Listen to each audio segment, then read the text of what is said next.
Hello, we are here once again in the 1930s recreation for the American Studies the 1930s class, and you've just watched the part 1 video probably for how to get here, and now as promised I'm going to tell you how to go into the stores and access the outfits. And it's very important to wear an outfit that's appropriate to the 1930s so that you can get the feel of being in this recreation complete with, the proper costumes of that era.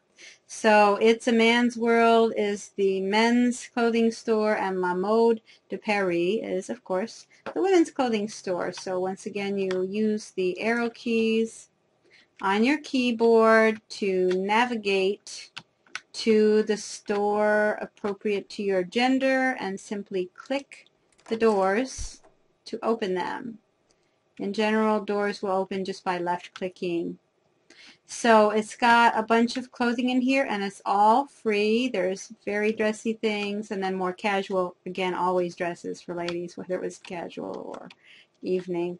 These other ones are just historical posters. They're not interactive, but these ones, when you hover over them and they have a little letter I in green with an L, $0, and the name of the outfit, that is something that you can purchase, whether it's in the men's store or the women's store. So I'm going to purchase one of these sets, and I simply right click on it, and the second to the last is buy, so click buy, and it will tell you buy the contents, and then it will name the contents that you're going to receive.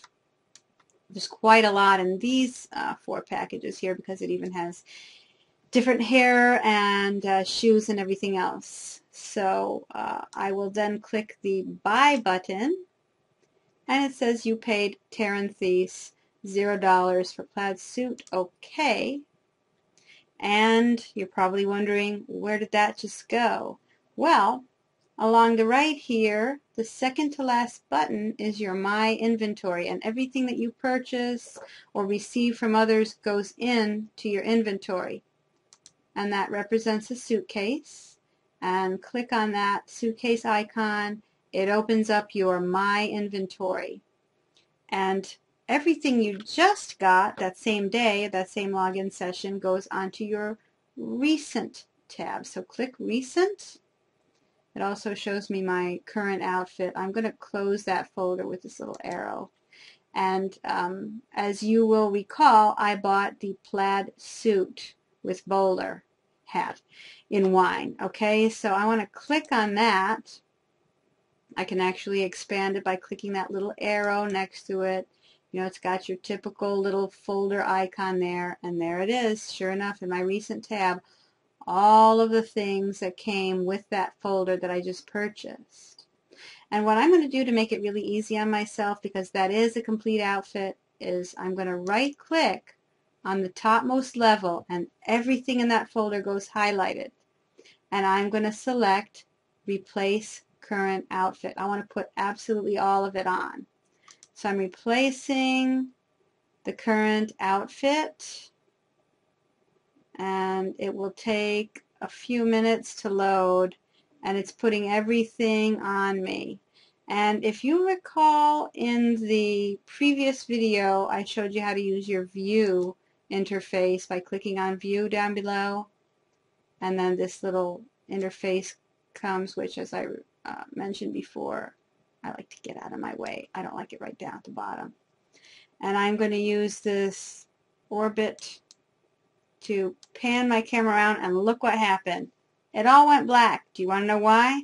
I'm on the other side of the wall. So I want to come in closer. This happens to people all the time. So you use this little plus sign to come in closer.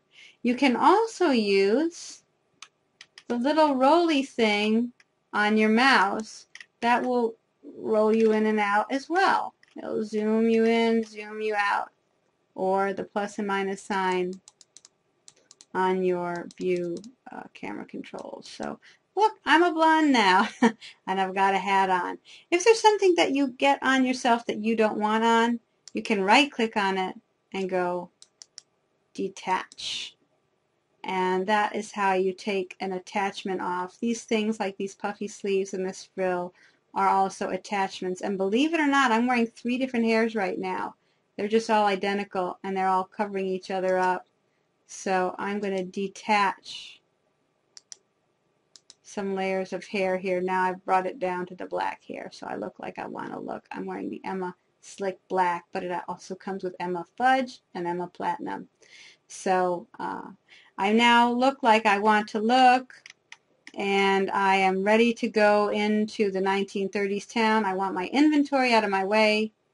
Click these 2 little arrows and it toggles that out of your way, and you are ready to face the 1930s world looking like a proper 1930s person. Your instructor is going to give you some directions for some things that you need to look for in this town, so please look in your course for those directions, and I just want you to enjoy. But you can always ask me questions if you have any questions. Use your PDF to get my contact information, my email, or you can type Lorraine Sharon in Second Life and find me and send me an instant message. So I hope you have a good time exploring the 1930s in character, and see you in the 30s.